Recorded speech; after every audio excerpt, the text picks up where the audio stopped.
Our last meeting, we were in here. Who was there? It was Christian and you, Morgan, Evan, Schwan. Me and Kate. I think that There was was it. no food. There was no food that time. Yeah. I know. I was not with it. Just in case you're wondering. Well, I'm glad I wasn't there. And we talked about kind of how to implement the things we discussed at the meeting prior. There was a lot more talk at that first meeting about the vision, understanding what our purpose together is as a team, and then going into our last meeting, it was more, what do we do with this? Where do we go? How do we implement this idea? We had an idea to start some workshops that would kind of give us a space to talk about, essentially to share the truth and the beauty of Christ with people through several different mediums. There were ideas thrown out like a worship workshop, an art and painting workshop, a storytelling workshop, that sort of thing. And we thought about what would be the best way to implement them, where could we go with them, what would be some audiences to focus in on. And what we concluded for a couple different reasons was that the worship workshop would be a good one to start with, because there's sort of the audience there for it, and it's a place where a lot of fresh perspective is needed. And so we were saying, this is probably the best place to start. We can start with these people doing something that they know and understand and give it a fresh perspective. And then we have kind of you can say, core audience built up. And then you can introduce new ideas, introduce them to like a movie analysis kind of a thing, or a painting class, that sort of a thing.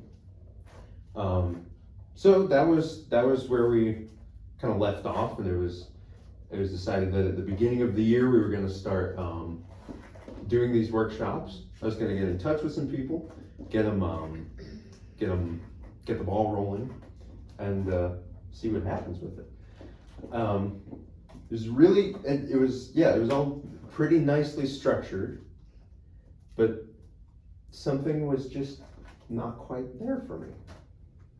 And you probably remember, you guys who were there in the moment, there were a lot of concepts being thrown around, and I was mostly just listening. And this is often my problem. I like to hear everybody out. I like to understand where everybody's coming from, and then I kind of forget what I'm here for. And so somebody asked me, "Oh, Jeremy, what do you think?" And I was like, "I don't know. Let's just do it. Let's just go." And you know what could go wrong? But then when I left the meeting, it was like, yeah, it all makes sense, but there's something not there. Yeah. There's something just not quite sitting right about it for me. And I kind of talked to some people about it. I was like, we like to, as human beings, we have a tendency to create a system that works. And that's not a bad thing. It's very important. As a person who kind of struggles to make those systems, it's very valuable for me when someone comes along who can really do it well, you know? But it's got to be in the right place. And if you don't have the vision and the heart of what you're doing set before you make that system, then that's where building systems becomes idolatry, and it can take the place of what God has put in your heart to accomplish His will. And I was starting to realize that. I was like, I have not, as the leader of this team and as the director of Go Forth Ministry, I don't think I've stepped forward in the ways I need to in terms of the heart behind this vision. And so I was really struggling with that, because that's a really wide open question that I think I ask too many of those sometimes.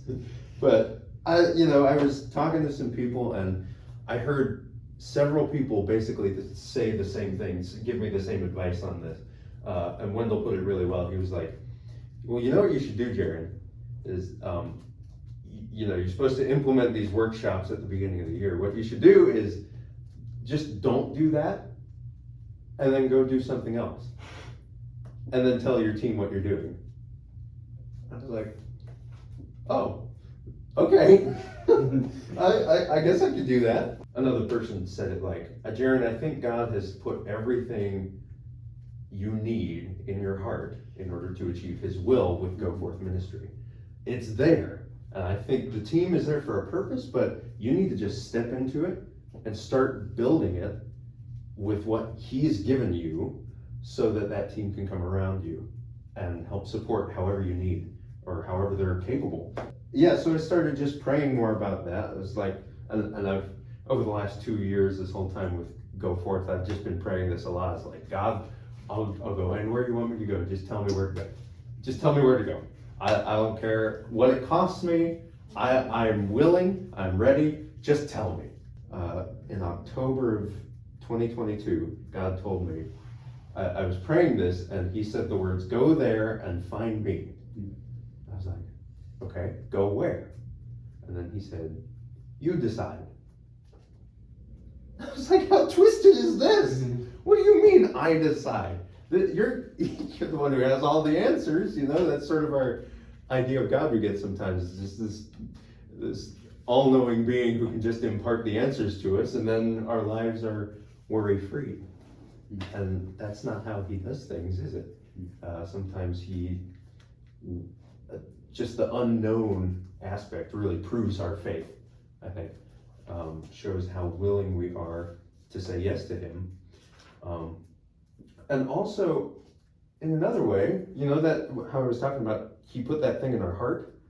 He has given you what you need to just go step into something and accomplish his will, right?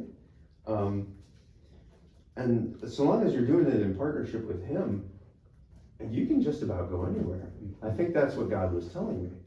I've gotten that answer from him time and time again. It's like, listen, you have my spirit. I've given you the wisdom. You know, you have access to all the things that you need.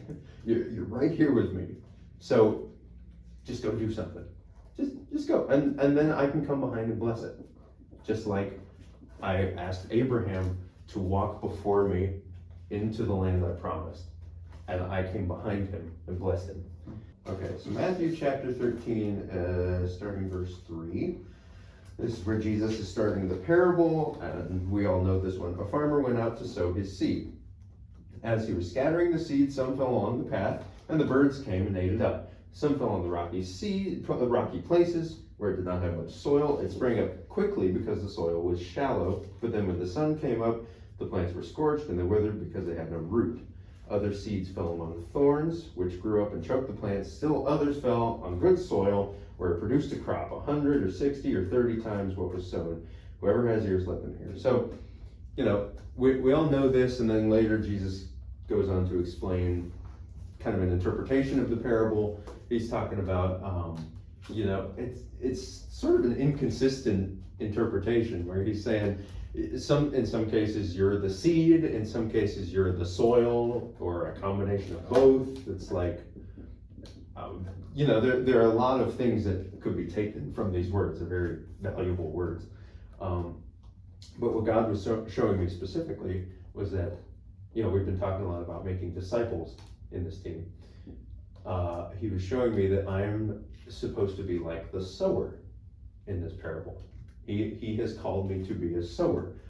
You know, sometimes you go out and you sow seed and it's like, oh, well, that landed in rocky soil and didn't grow like I wished it would.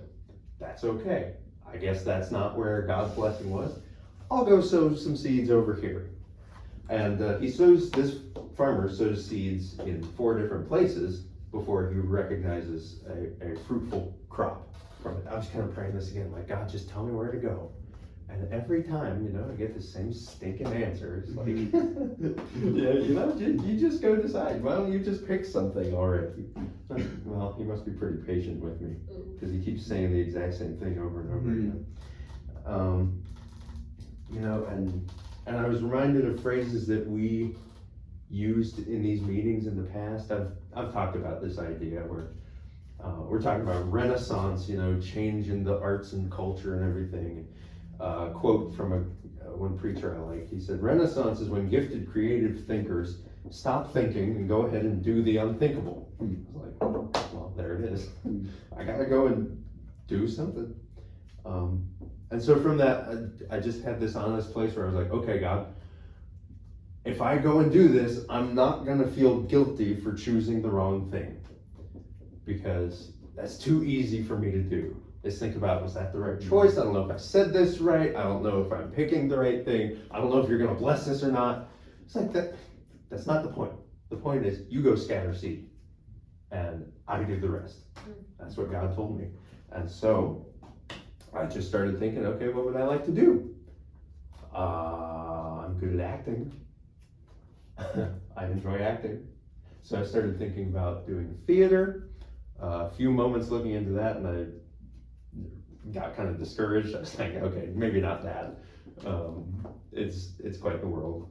And maybe someday with the right resources and everything. But then there's this idea that came to mind that I had thought about a long while ago, but maybe for a whole year I hadn't even considered it. It was this idea that David and I had together to basically make a show of our lives, kind of just two brothers playing music in their parents' basement, trying to hit it big in rock and roll. And I started thinking about that, and I was like, I love this. I just started getting really excited, thinking about what the show could be like, and we had discussed some of it a while back, and I started exploring some of those ideas in my head, and sat down and started writing out some script outlines and like a show pitch, what everything would be about, what we'd need to do it, and I was getting really excited. I was like, we could actually do this. This is something that would be available like right away. It just takes us actually putting our hands to it.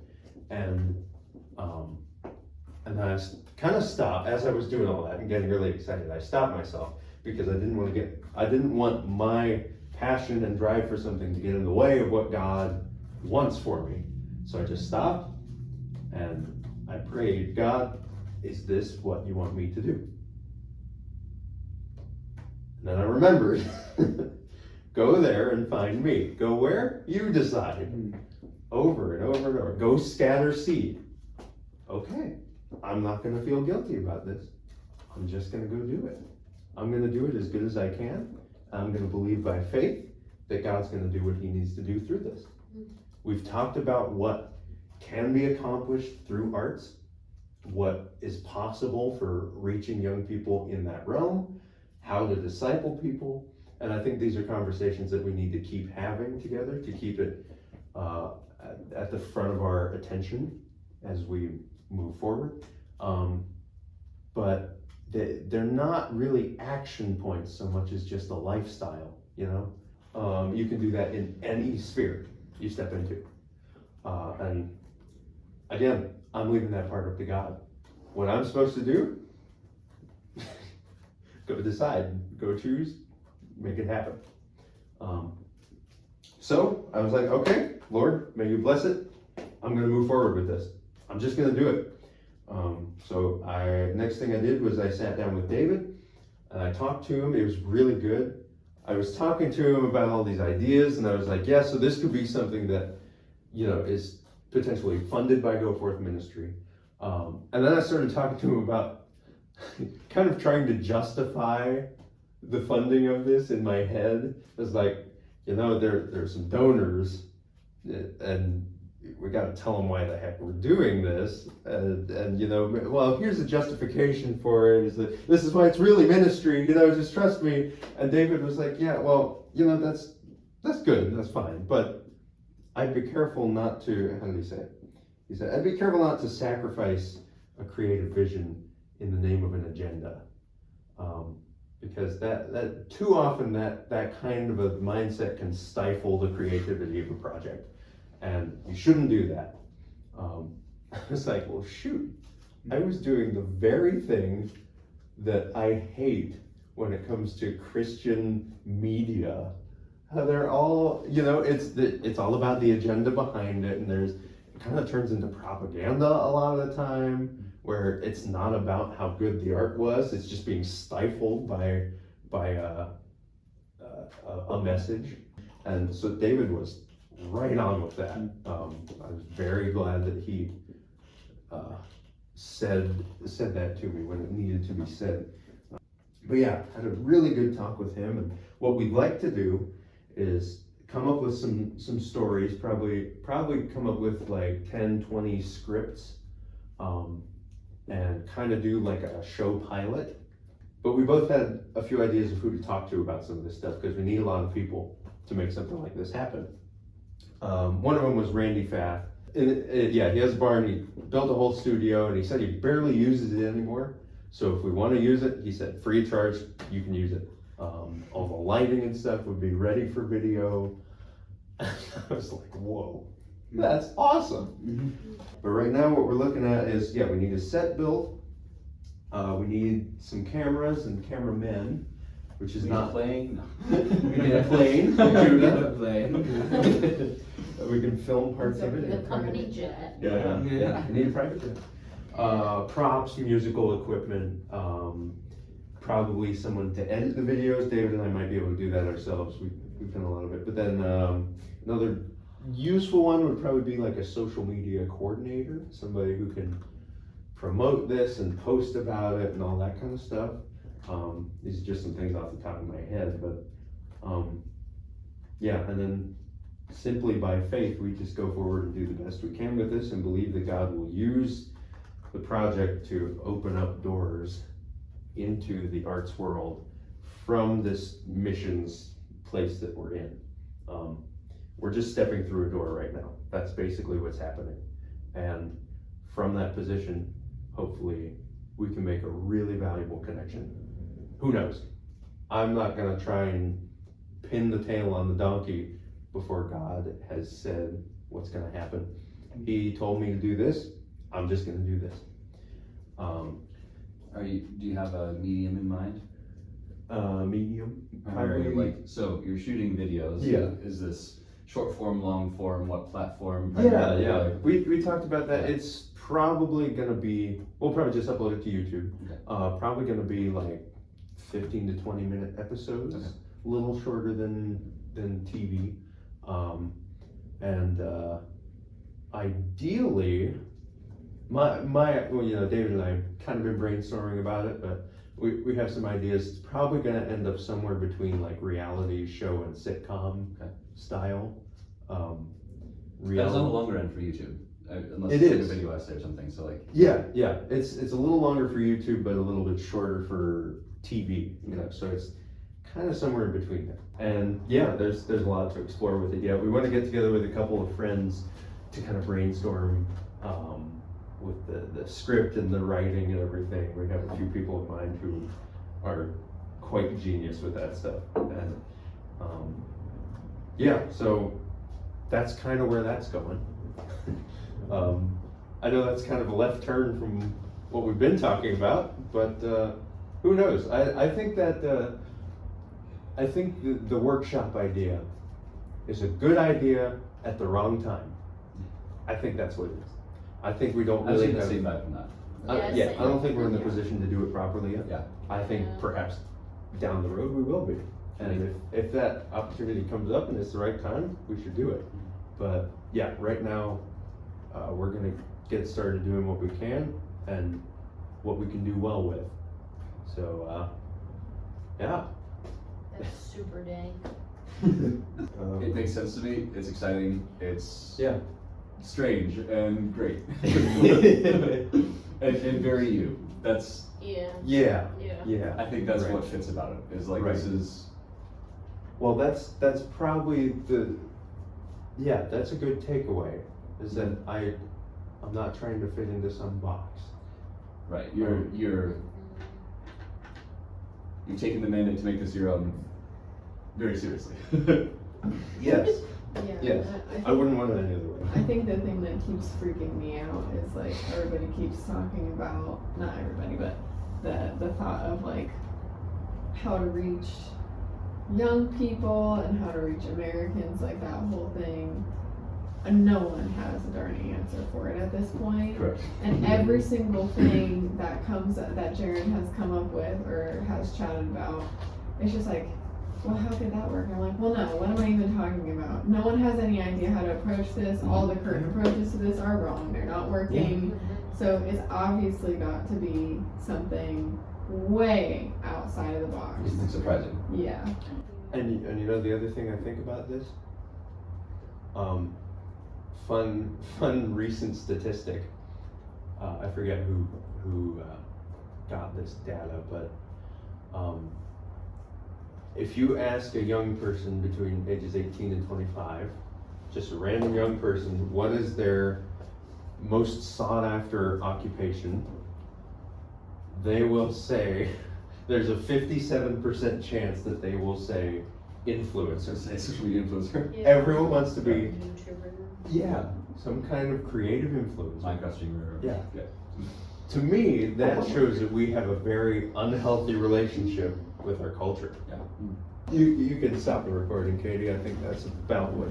Okay. Well, I didn't push record anyway, so it's good.